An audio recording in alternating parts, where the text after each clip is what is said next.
Okay, YouTube, I'm just gonna make a short video of my above ground pond that I built here at my house.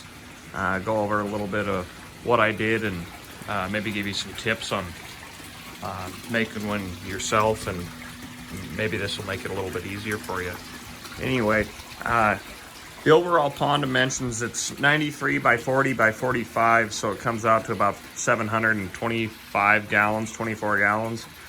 But that doesn't include all the plumbing and the filtration system, and we'll go over that in detail here in a second.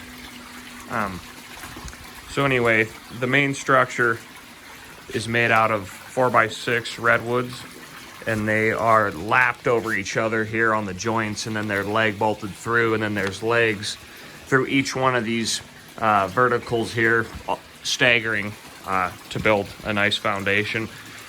And then the top flower box here, sorry about the bad lighting, it's just made out of 2x4s and 1x6s. Used the 1x's for the trim, just ripped them in the table saw.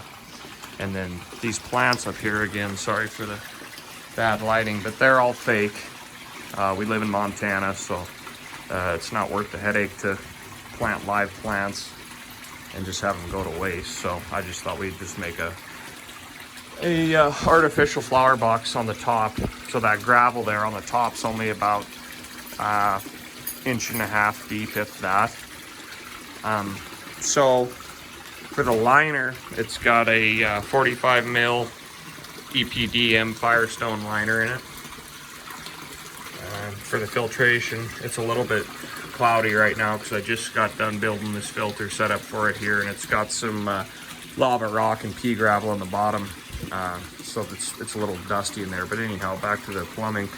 I don't know if you'll be able to see that white fitting down there. Anyway, that's actually a shower floor drain that I converted to make an outlet with it. Just use some silicone, and then the pinch seal's got a nice groove on it that it seals up nice. I've never had any issues. So directly straight up off of that is this surface skimmer right here, and it's got a 2-inch ball valve on it to control the amount of flow, because right at the bottom here it tees into a piece that comes over to here, and on the bottom there's a bottom drain over there. It's not recessed into the floor, it's actually a shower drain replica of that, just flipped upside down, and then it's got a couple of spacers on it to keep it off the floor, so it can still suck and it wouldn't just vacuum seal to the bottom. So what the ball valve does is, because the plumbing's shorter obviously on this,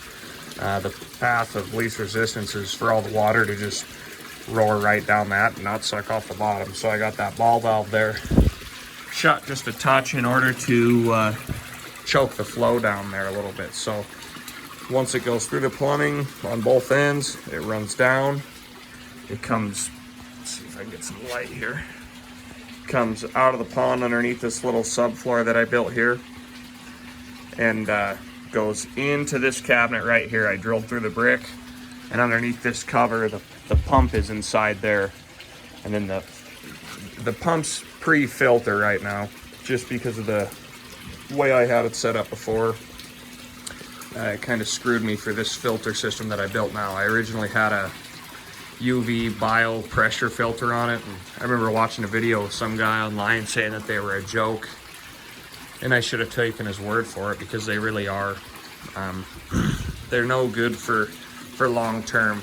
If you got a really dirty pond or something, it might be worth buying it and run it for a month or two and then just throw it away, because they're not easy to clean. They don't seal.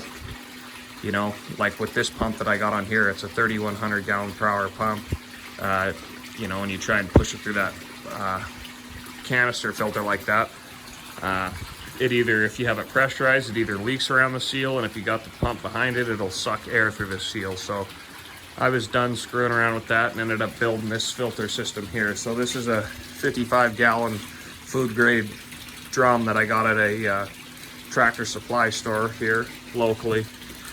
So I'll show you what goes on here. So this black pipe right here, that runs straight down and tees into the floor, or it just goes into the floor there, and then it meets up with the pump there. So then it's I got it teed right here, and it runs up this and into the canister filter and runs straight down to the bottom, the inlet, and then it's surrounded by 3 bags of lava rock and 2 bags of pea gravel, and then on the top here it's got like a laundry bag full of sponges and different types of media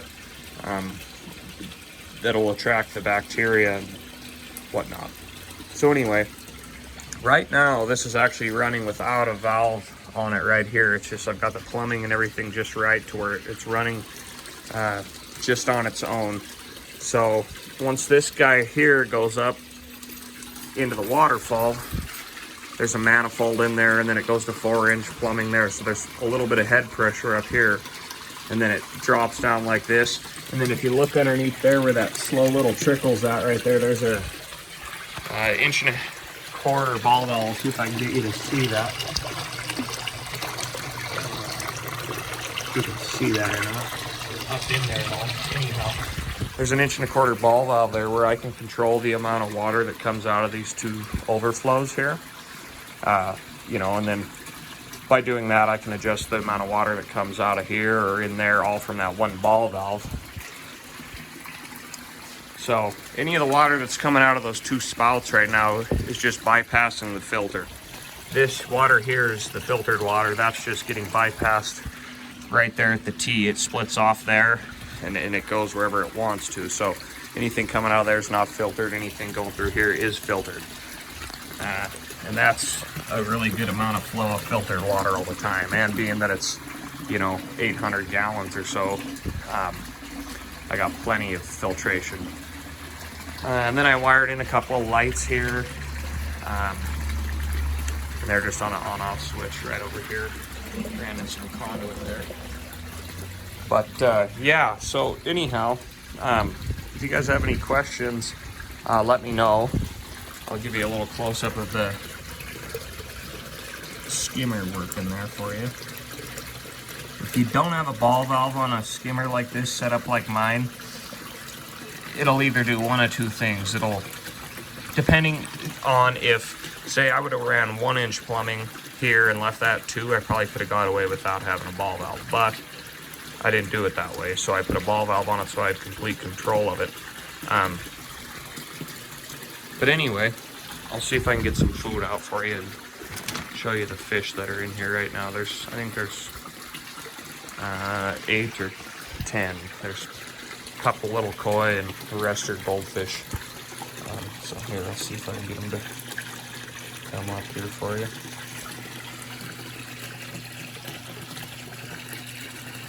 There's a big black koi hybrid goldfish there, and then that's just a little feeder there. Here they come. There's one of the little koi right there. That white one with the orange heads of koi, he's got a deformed tail. That's typical of Petco's quality of fish. Only reason I got him is because I didn't want to see him go or suffer, so picked him up. But anyhow, I'm going to wrap this up here. If you have any questions or want to see more about the filter and how I set it up, I'd be happy to make another video. Like and subscribe. Say, see Maya. This is Maya. She's our 3-year-old black German Shepherd. Maya, sit. Hey, Maya, come here. Oh, you don't want to listen now? Come here. Hey, sit. Sit down. Speak. Speak. Good girl. All right. See you later.